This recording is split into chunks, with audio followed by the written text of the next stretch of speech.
Bonjour à tous. Je suis ravi d'être là et de pouvoir échanger avec vous. Enfin, je l'espère, parce que je crois que le temps file rapidement. En tout cas, je vais faire une petite présentation donc, qui va traiter de la question donc, de l'évolution du métier de médiateur au Muséum de Toulouse. Et cette évolution, vous allez le voir, est en lien avec cette question de la recherche participative. Pour cela, il me paraissait important quand même rapidement de parler de quelle évolution exactement parle-t-on. Donc, le Muséum d'histoire naturelle de Toulouse est un acteur qui favorise le dialogue science-société.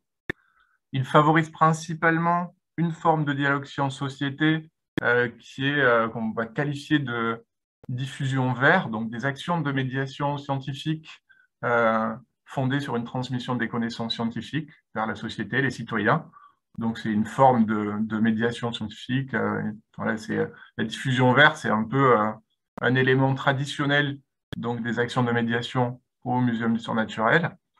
Et il y a aussi notre forme de dialogue science-société que j'ai qualifiée de coopération avec, pour et par la société, et dans lesquelles on va inclure donc, les sciences participatives. Et à partir de 2019, donc, j'ai été en charge d'une expérimentation sur les sciences participatives et plus précisément donc sur de nouvelles formes de médiation qu'on appelait intermédiation ou médiation recherche, sur le développement et l'interface donc dans les recherches participatives, tout particulièrement là, l'interface entre les établissements publics les acteurs de l'établissement public de l'ESR et la société civile. Par recherche participative, sans m'étendre, j'entends une recherche, une co-recherche qui va être élaborée de la problématique jusqu'au résultat de recherche. Alors, notre question qui me semblait importante de rapidement aborder avant de commencer à présenter cette expérimentation, donc c'était pourquoi élargir ces formes de dialogue science-société. Et finalement, une réponse plutôt simple m'est venue, c'est que vraiment les médiations, c'est pour que les médiations au muséum alimentent plus largement les débats et les actions visant à répondre donc, aux défis sociaux et environnementaux qui sont posés à notre société. Donc, sur les recherches participatives et les fonctions d'intermédiation associées, plus précisément, elles devraient permettre de favoriser les processus de démocratie participative et améliorer l'articulation entre citoyens, chercheurs et politiques. J'y reviendrai tout à l'heure, ensuite à travers mon exemple concret d'expérimentation. Et également, donc, permettre de soutenir les capacités d'innovation au sein des territoires et du territoire, notamment toulousain et de la métropole toulousaine. Ces nouvelles, on a pas mal parlé d'actions sur le territoire, sur le hors-les-murs. Enfin, en tout cas, j'ai entendu ce point évoqué plusieurs fois. Et effectivement, cette dynamique de soutenir les capacités d'innovation au sein des territoires, eh bien, en fait, ces nouvelles fonctions d'intermédiation assurées par le muséum pourraient ainsi apporter au muséum une nouvelle dimension à ces actions territoriales, à ces actions hors les murs, comme on a envie de les appeler. Ces nouvelles fonctions d'intermédiation, puisqu'on est bien d'accord, le muséum a une fonction, dans ce cas-là, d'intermédiation dans ses recherches participatives. Ce n'est pas lui qui fait la recherche. Et elle nécessite donc toutefois des dispositifs spécifiques et elle relève de fonctions, voire de métiers distincts de la médiation scientifique. Donc, quelles sont ces nouvelles fonctions d'intermédiation? C'est ce que je vous propose de découvrir maintenant. Et dans quelle mesure le muséum peut faire évoluer ces médiations en ce sens? C'est la deuxième question que j'essaierai d'aborder rapidement. Donc, quelles sont ces nouvelles fonctions d'intermédiation? Je vous l'ai dit, je vais m'appuyer principalement sur donc, mon expérience de cette fonction d'intermédiation, donc dans le cadre d'une expérimentation du muséum, et dans le cadre de cette recherche participative donc, sur le collectif citoyen Les Brigades du Tigre, et qui a traité de la question de la mobilisation des habitants du quartier de Rangueil-South-Long, un quartier de Toulouse, pour lutter contre le moustique tigre. Alors, je peux peut-être rapidement situer un petit peu cette question de recherche quand même pour que ce soit plus concret. Et ensuite, donc, je vais m'appuyer sur cette expérience donc, pour vous présenter un peu les fonctions d'intermédiation que j'ai eues durant cette recherche.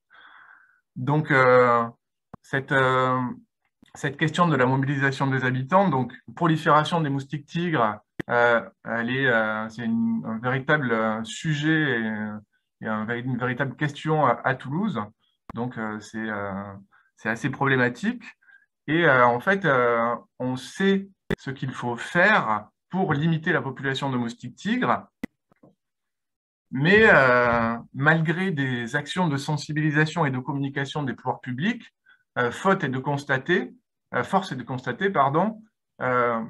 que les moustiques tigres ne disparaissent pas. Et il faut également noter que 80% des gîtes larvaires donc des moustiques tigres se situent chez les particuliers.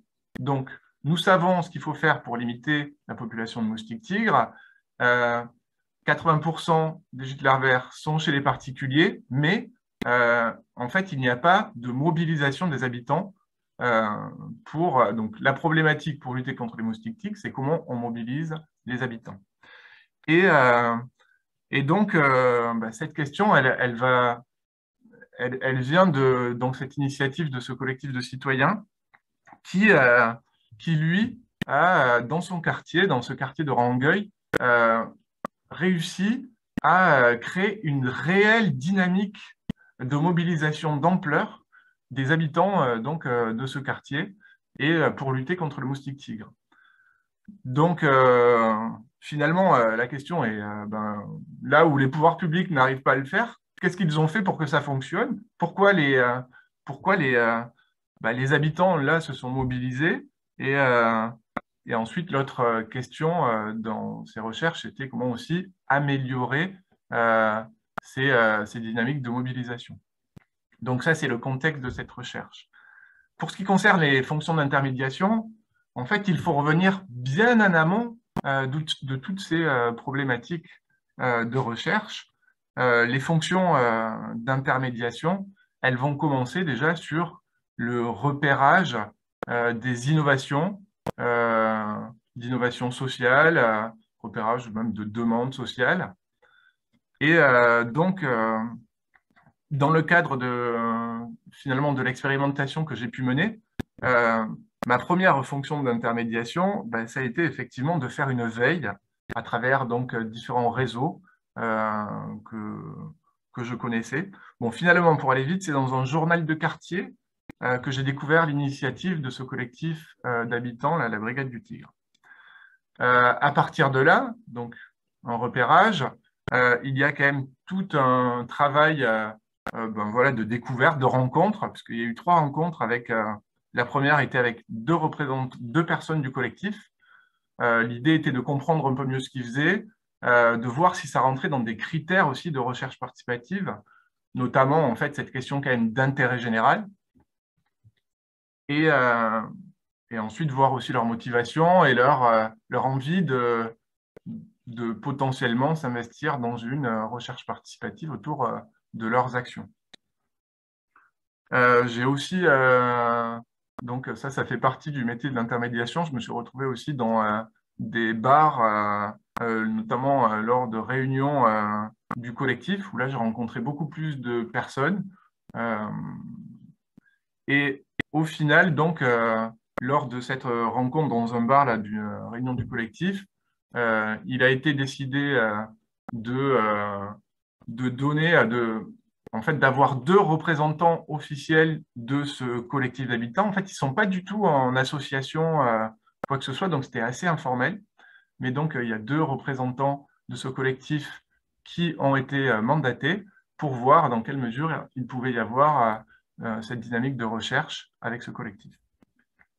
Et on s'est vu une dernière fois, donc en amont, toujours de la recherche, cette fois-ci pour réfléchir aux conditions d'engagement de ces deux représentants du collectif, les deux questions et les deux réserves que les habitants, les deux représentantes exactement, émettaient, c'était leur légitimité. En fait, c'était des scientifiques, elles avaient une carrière scientifique, mais pas du tout dans le domaine. Donc là, on est plutôt sur des questions de sciences sociales. Et donc, elles étaient en train de se demander si elles étaient légitimes et si c'était possible. L'autre limite, c'était aussi le temps qu'elles allaient investir dans ce processus de recherche. Et c'est quand même une contrainte qui n'est pas des moindres. Donc finalement, on a trouvé des arrangements qui ont fait qu'elles ont bien voulu s'engager. Et là, donc, il a fallu continuer, parce que le collectif de recherche n'était pas au complet puisqu'il manquait les chercheurs, les chercheurs académiques. Et donc, je me suis appuyé sur plusieurs réseaux. Notamment, j'étais en contact et j'ai travaillé assez étroitement avec la Maison des sciences de l'homme de Montpellier et la Maison des sciences de l'homme de Toulouse. Mais finalement, en fait, c'est moi qui ai réussi à trouver, en fait, je suis tombé par hasard sur un Master 2 qui s'appelle Politique environnementale et pratique sociale à l'Université Jean Jaurès à Toulouse. Et donc, j'ai rencontré en fait le responsable de ce Master 2 et qui travaille dans un laboratoire de sciences sociales qui s'appelle le CERTOP, Centre d'études et de recherche, travail, organisation, pouvoir, exactement, bon, on s'en fiche. Mais en tous les cas, il a bien voulu s'investir dans cette recherche et il a associé également une stagiaire du Master 2, politique environnementale et pratique sociale. Donc, le collectif de recherche était quasi constitué, et il était composé de ce chercheur en sciences sociales du laboratoire CERTOP, une stagiaire en Master 2 de ce Master 2, politique environnementale et pratique sociale, et deux représentants du collectif d'habitants, les Brigades du Tigre. Et donc moi, qui avais cette fonction d'intermédiation. Donc, quand on est arrivé à la constitution de ce collectif, c'est pas tout à fait fini. La recherche n'a toujours pas commencé, mais le travail d'intermédiation continue. Et là, en fait, il y a tout un travail sur la recherche de financement. Il nous semblait important que la stagiaire en Master 2 soit financée. Donc, c'est la Maison des sciences de l'homme que j'avais sollicité qui a bien voulu également financer ce Master 2. Donc, ça, c'est une autre fonction d'intermédiation. Et j'ai pas mal organisé, au vu des différents échanges, un modèle de gouvernance qui a été validé lors du premier comité de pilotage. Lors du premier, donc en fait, la gouvernance qui a été validée lors du premier comité de pilotage, elle était constituée de deux comités, donc le comité de pilotage que je viens de décrire et un comité de suivi qui me semblait important pour avoir un peu de recul si besoin, et aussi était un comité de suivi donc en termes de ressources sur des contenus scientifiques et ressources également sur les fonctions d'intermédiation, puisque au sein de la Maison des sciences de l'homme de Montpellier, en fait, il y a une personne spécialisée sur cette question de l'intermédiation et de favoriser les recherches participatives. Et donc, à partir de ce moment-là, il y a eu la définition, la précision de la problématique. Tout le monde s'est mis d'accord sur cette problématique que je vous ai présentée tout à l'heure. Et donc, la recherche participative en tant que concrètement va commencer et donc de nouvelles fonctions d'intermédiation m'attendaient alors. Donc, il y avait, je vais essayer de faire vite, il est 16 heures, faciliter, donc j'ai eu des fonctions de facilitation dans la mise en forme des idées. Je m'occupais pas mal de donc, tout ce qui était rédaction de compte rendu mais également de reformulation pendant les comités de pilotage, notamment. Il y a eu aussi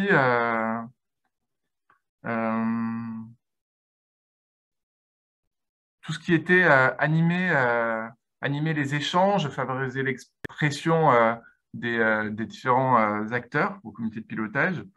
Donc, j'ai utilisé des techniques de facilitation, voilà, outils avec des tableaux de rôle et des attentes, notamment lors du premier comité de pilotage, écriture participative. Et ce qui était intéressant aussi, c'était En fait, je me suis retrouvé à un moment donné dans une situation pour aussi mettre concrètement en évidence là, cette fonction d'intermédiation dans la recherche. C'est ce problème de légitimité, il était quand même somme toute récurrent. Donc il y a toujours cette espèce de garde-fou entre la place du chercheur académique et la place des représentants des habitants qui participaient également à cette recherche. Et notamment, à un moment donné où c'était un point assez critique, c'était sur... donc, il y avait eu le recueil de données. Et donc, on était en sociologie sur une analyse thématique. Et les deux représentantes du collectif d'habitants me disaient, mais en fait, du coup, on ne sait pas faire des analyses thématiques. Et voilà, donc là, l'idée, par exemple, c'était à l'aide de Geoffrey Carrère, donc, qui était le chercheur, on a pris un temps sur un comité de pilotage où on leur a dit non, mais c'est pas grave, on va juste vous donner quelques éléments pour que vous puissiez participer pleinement à cette analyse thématique à partir des données. Donc voilà, ça c'est un exemple aussi de réactivité par rapport aux besoins qui apparaissent parfois comme ça. Donc ça, c'était quelques jours avant un comité de pilotage. C'est pas possible, on va arrêter. Bref, je passe les détails. Et ensuite, il y a toute cette question de la valorisation de la recherche aussi, puisque donc nous avons... je pense que, je ne sais pas si Camille, tu peux... en fait, moi, je veux bien partager notamment le document là, de synthèse de cette recherche pour que vous ayez une idée encore plus concrète des résultats. Et voilà. Donc, valorisation, on a fait ce document de synthèse et ensuite on a fait aussi des mises en relation puisque finalement cette recherche elle a été présentée auprès de l'ARS et d'autres partenaires dans le cadre d'un dispositif qui s'appelait les éco-citoyens de la santé. Donc voilà, il y a eu aussi tout un travail d'intermédiation dans cette étape de la valorisation des résultats de la recherche. Petite résumé, et alors humble tentative de modélisation des fonctions d'intermédiation. Je ne l'ai pas dit, mais je m'appuie bien évidemment sur un état de la question sur la recherche participative et sur les fonctions d'intermédiation, mais je n'en parle pas trop parce que je vois qu'il est 16h04, mais je serais ravi de pouvoir échanger avec vous sur mes références. Donc, modélisation, pour aller vite, en résumé, on va retrouver un peu ce que j'ai dit, mais un peu avec une tentative de théorisation. Donc, il y a donc les fonctions d'intermédiation en amont de la recherche, avec l'identification des demandes sociales. Je peux faire avec la petite identification de demandes sociales, innovation, maillage de territoire, incubation des recherches participatives. Donc, c'est tout ce qui est phase d'émergence, d'amorçage et d'incubation d'éco-recherche. Et là, les intermédiations vont permettre de constituer le collectif de recherche, comme je disais, avec l'identification et l'enrôlement des membres du collectif et la conception et la mise en place du dispositif dont j'ai parlé à travers l'exemple de la recherche sur les moustiques. Deuxième grande étape, c'est le reste, ça va être les fonctions d'intermédiation qui vont ensuite intervenir dans la mise en œuvre et la valorisation du projet de recherche. L'enjeu est alors de faire tenir le collectif de recherche. Je peux donner quelques exemples. Et donc là, les fonctions d'intermédiation vont être d'animer les échanges, favoriser l'expression et le respect de la parole de chacun et faciliter la mise en forme des idées, des connaissances et des contributions apportées par les membres du collectif. Bon, je passe pour quand même essayer de faire vite. Bilan de cette expérimentation de la fonction d'intermédiation. Donc, c'était quelque chose d'important enfin d'important. En tout cas, c'était une tentative du muséum pour voir un peu ce qui se passait, voir dans quelle mesure on était capable d'assurer cette fonction d'intermédiation. Et finalement, cette expérimentation des fonctions d'intermédiation a été plutôt satisfaisante.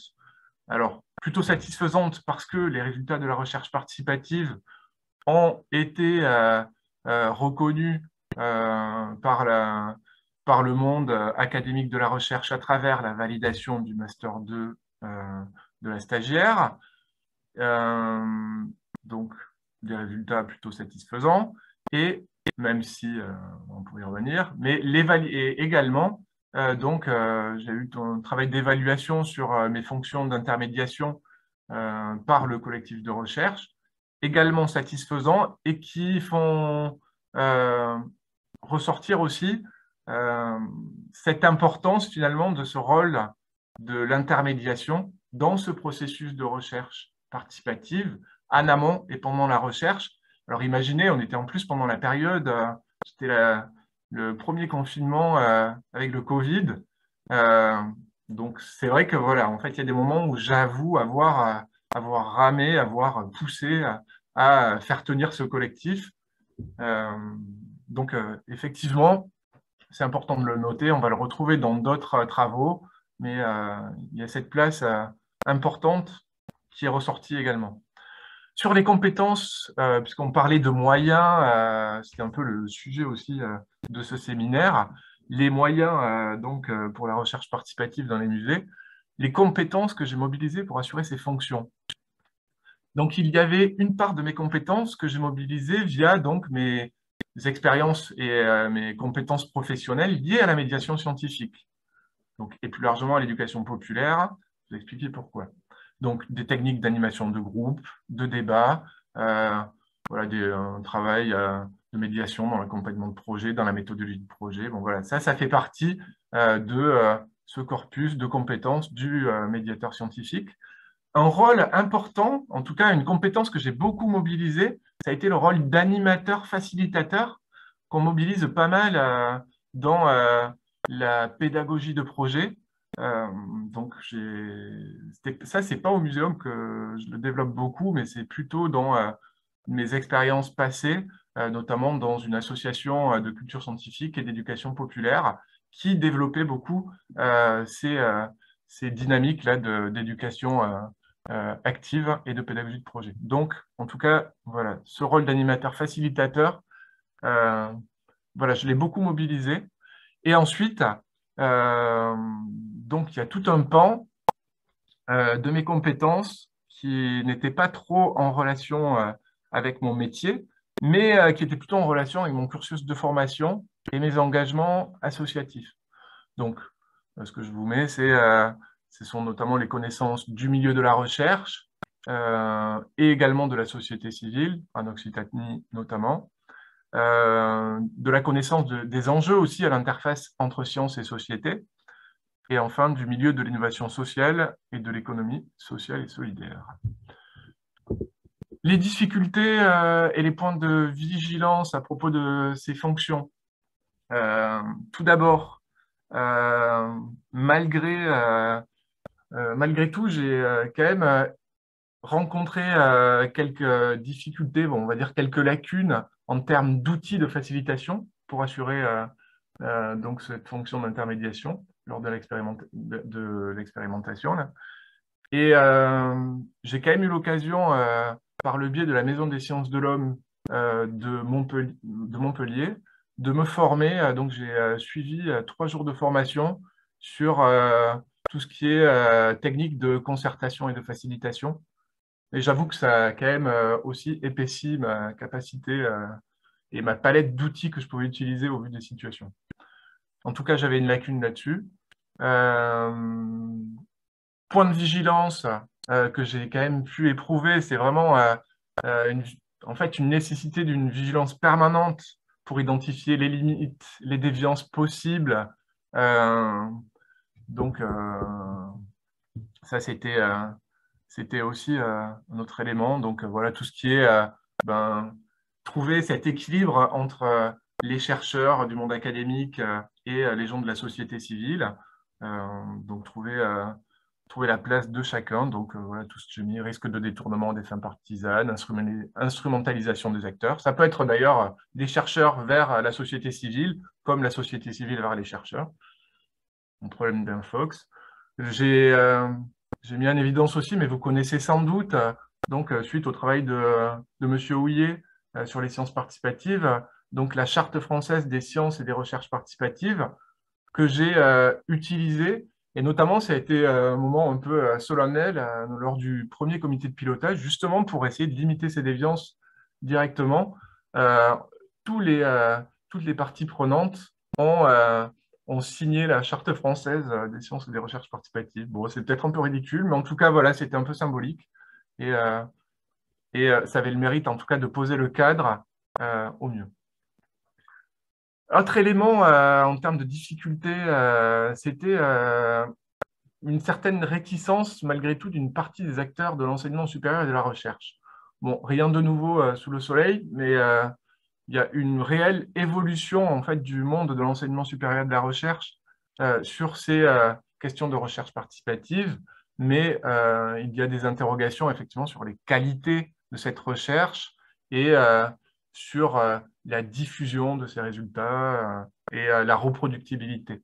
Donc effectivement, c'est à entendre, c'est à travailler et encore, c'est un autre point de vigilance.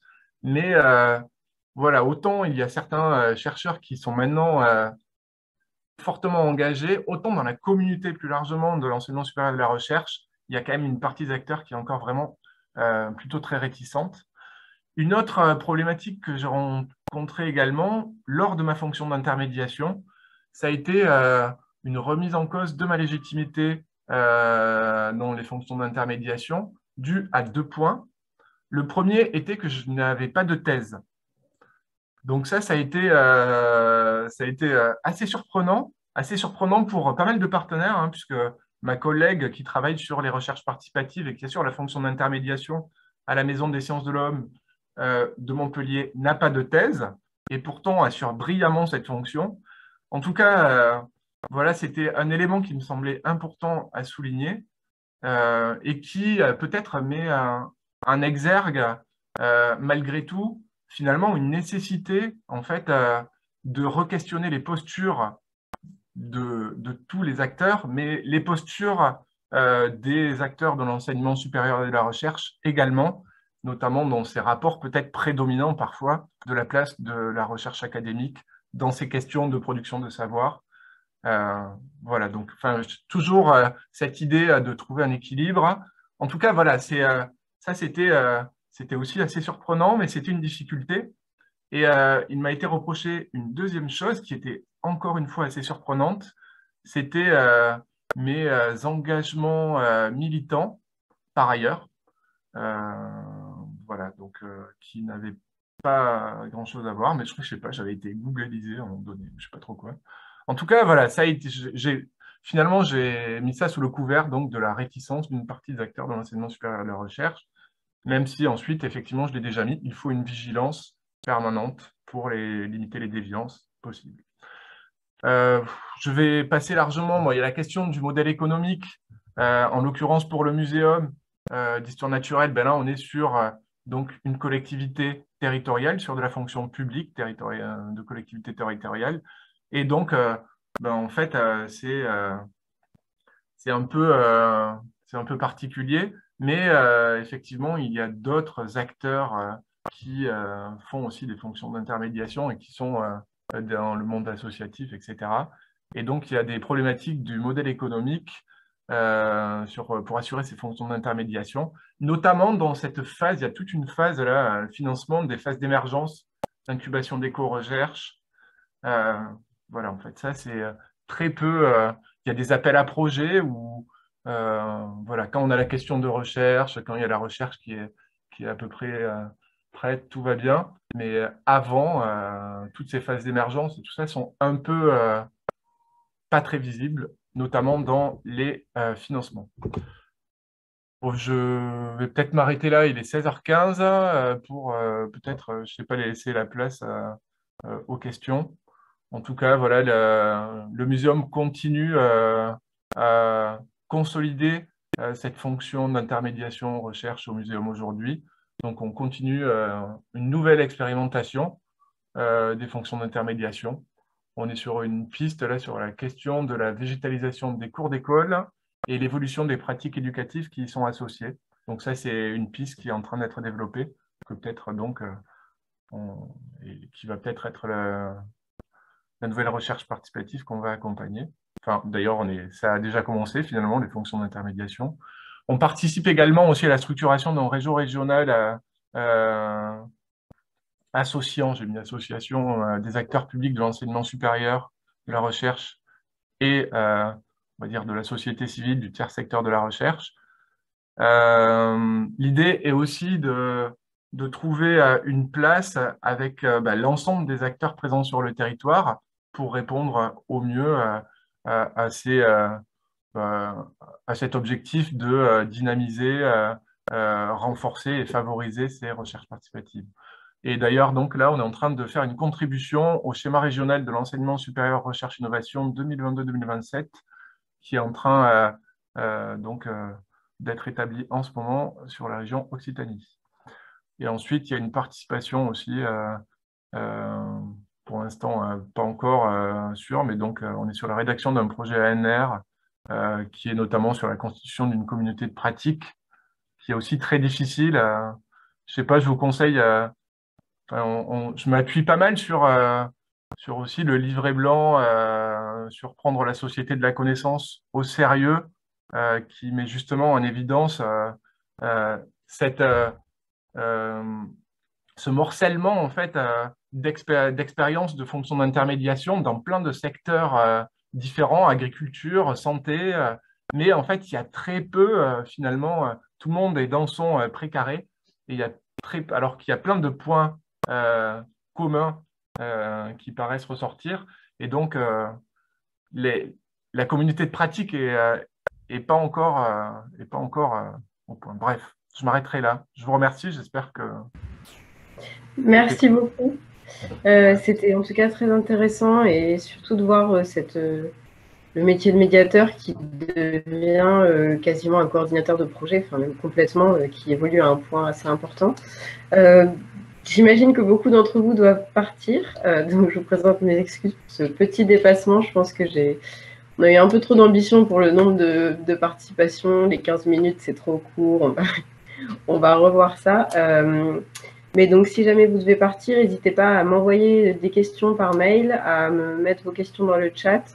Et je pense que la 3e session de séminaire, on va essayer de pouvoir justement adresser voilà, toutes les questions que vous aurez eues, les mettre en parallèle face aux différentes interventions qu'on a eues au cours des 2 séminaires. Et aussi de pouvoir revenir sur des sujets qui, selon vous, en tant qu'auditeur, n'ont pas été abordés. Donc, n'hésitez pas à m'envoyer tout ça par mail. Et aussi à rejoindre le réseau si vous le souhaitez pour pouvoir justement motiver ces discussions et également pouvoir les poursuivre avec un peu plus de temps. Et puis s'il y en a qui sont encore présents et qui souhaitent poser des questions éventuellement, n'hésitez pas. C'est maintenant, après, sinon je pense qu'on va peut-être y aller et garder les questions pour plus tard.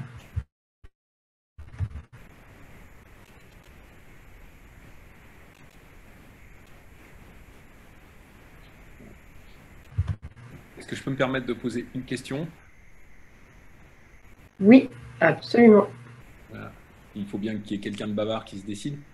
Donc c'est une question pour Olivier Cadenne. Il a expliqué un peu ses rapports un peu difficiles avec contrastés, disons, avec le monde académique. Mais ça ne va pas les empêcher de soumettre une ANR pour des choses comme ça. Est-ce que nous, on a fait l'expérience avec Vincent à certains moments, et puis avec nous, je suis Jean-Pierre Girard et je travaille dans un labo qui fait un peu de sciences participatives en archéologie. Et avec Romain Juliard du Muséum, on a essayé à plusieurs reprises aussi de porter des projets scientifiques à l'ANR assis sur la science participative. et on se rend compte qu'on a beaucoup de difficultés à ce que les évaluateurs comprennent ce qu'on fait. Et donc, la question que je voulais lui poser, c'est est-ce que tu as évoqué des choses qui sont plutôt de l'ordre du doute sur l'efficacité de la recherche ou des choses comme ça, mais est-ce que tu as pu ressentir par ailleurs une difficulté à comprendre réellement ce que c'était qu'une recherche participative, ou est-ce que c'était simplement des postures, disons, sociales, quoi, hein, de type académique, surplombante, etc., etc., ou est-ce que ça pouvait être quelque chose de plus profond, plus complexe? Euh, à vrai dire, non,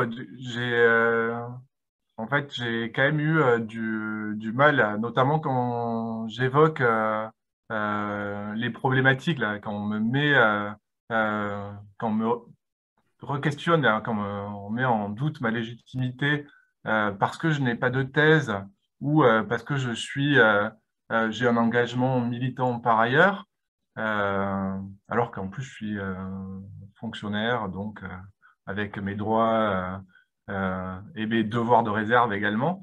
Euh, c'est vrai que j'ai du mal à comprendre cette posture, cette qui est ouais, donc j'avoue que je sais pas, peut-être certains pourront apporter des éclaircissements par rapport à ces positionnements-là, mais je tiens à signaler quand même que du coup il y a une évolution assez rapide sur les postures aujourd'hui dans le monde notamment des acteurs publics de l'enseignement supérieur et de la recherche.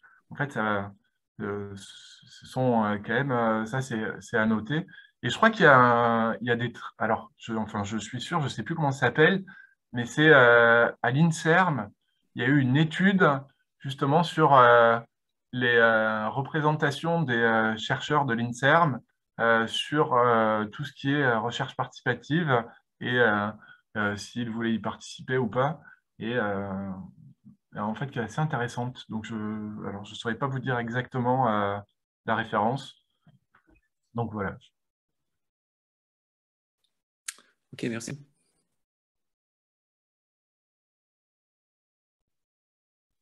Oui. Pardon, j'aurais pu mettre la caméra, oui, ça aurait été plus sympa. Voilà, c'est fait. Merci. Merci.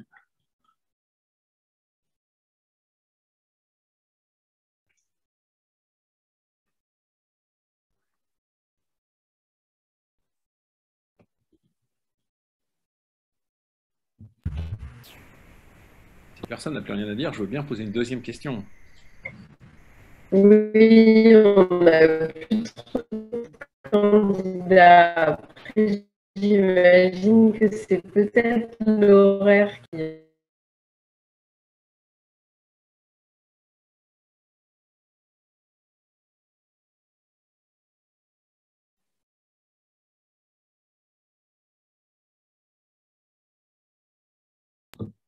Je crois que Camille Zaman a coupé son micro.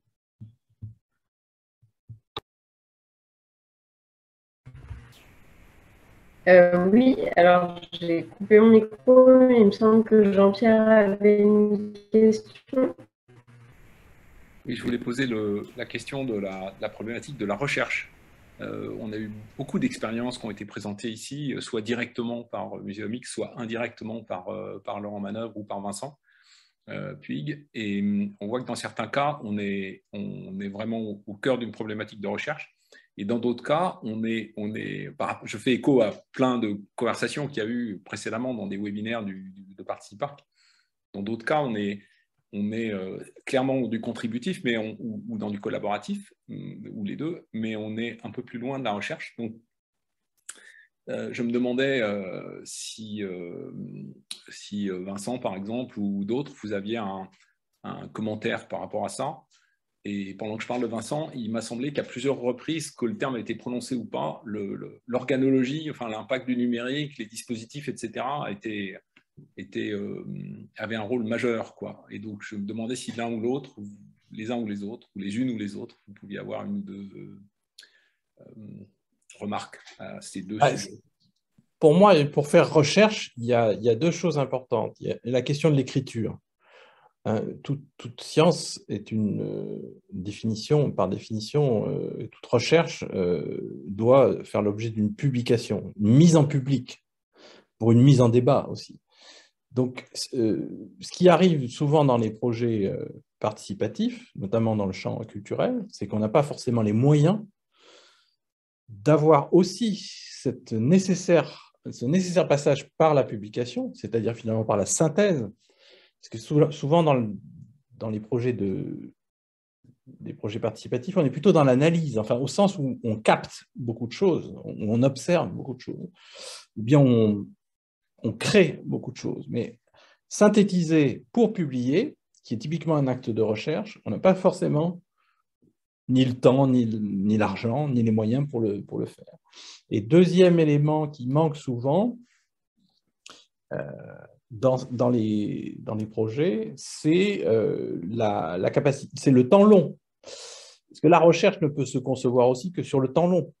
Or, alors on peut accuser le système des appels à projets, on peut accuser beaucoup de choses. Ce que Laurent Manœuvre disait aussi, c'est qu'on n'a pas une vision suffisamment large, suffisamment historique, et donc souvent on fait de la recherche un peu comme si on faisait du développement. Donc la recherche se réduit de plus en plus à l'expérimentation, ce qui est bien, ce qui peut être déclencheur de plein de choses.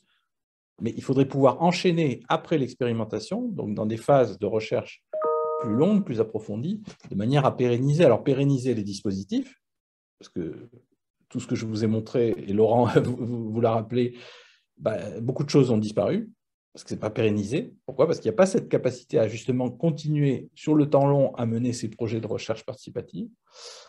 Donc les dispositifs disparaissent, les personnes disparaissent, et les partenariats disparaissent. Du fait qu'on est aussi coincé sur tous ces projets que tu viens d'évoquer, Jean-Pierre, les projets ANR, tous ces projets-là sont des projets partenariaux à durée limitée. Le partenariat s'arrête, tout s'arrête, et ça n'a pas de sens, parce que c'est typiquement des dispositifs qui devraient être valides et qui devraient fonctionner sur le temps long. Bon, voilà, il y a sûrement beaucoup d'autres explications pour répondre à ta question, mais je voyais au moins ces deux réponses-là. Après, j'en aurai une troisième qui est le modèle économique et la rémunération des gens qui sont impliqués dans ces projets, dans ce que j'ai voulu évoquer à travers l'économie contributive. Parce que, bon, là, c'est un problème de société, c'est un problème politique. Il n'y a pas aujourd'hui de cadre permettant vraiment, j'allais dire à tout le monde, parce que finalement, ça devrait être ouvert à tous les citoyens de pouvoir faire de la recherche participative. On devrait tous avoir ce droit. C'est presque un droit qu'on devrait revendiquer. Et oui, certes, on peut peut-être nous accorder ce droit, mais il faudrait aussi nous accorder les moyens pour le faire. Alors, certains proposent le revenu universel, d'autres proposent des moyens plus intermédiaires, comme celui que j'ai présenté. Mais il faudra bien un jour qu'on trouve les moyens de reconnaître la contribution. Parce qu'aujourd'hui, la contribution, elle est au service de qui? Elle est au service des GAFA. C'est ce que vous faites tous sur Internet. Vous êtes des contributeurs de data, mais au bénéfice de qui? Au bénéfice de Google, et Apple, Facebook, etc. Mais alors qu'on pourrait très bien être contributeur dans des cadres où on est des cadres collectifs, parce que ça c'est toujours intéressant d'être dans des cadres collectifs, mais où on voit directement les bénéfices de la contribution pour soi-même ou pour le groupe dans lequel on est impliqué. Bon, c'est peut-être une troisième aussi explication, mais qui est plus sociétale, plus économique.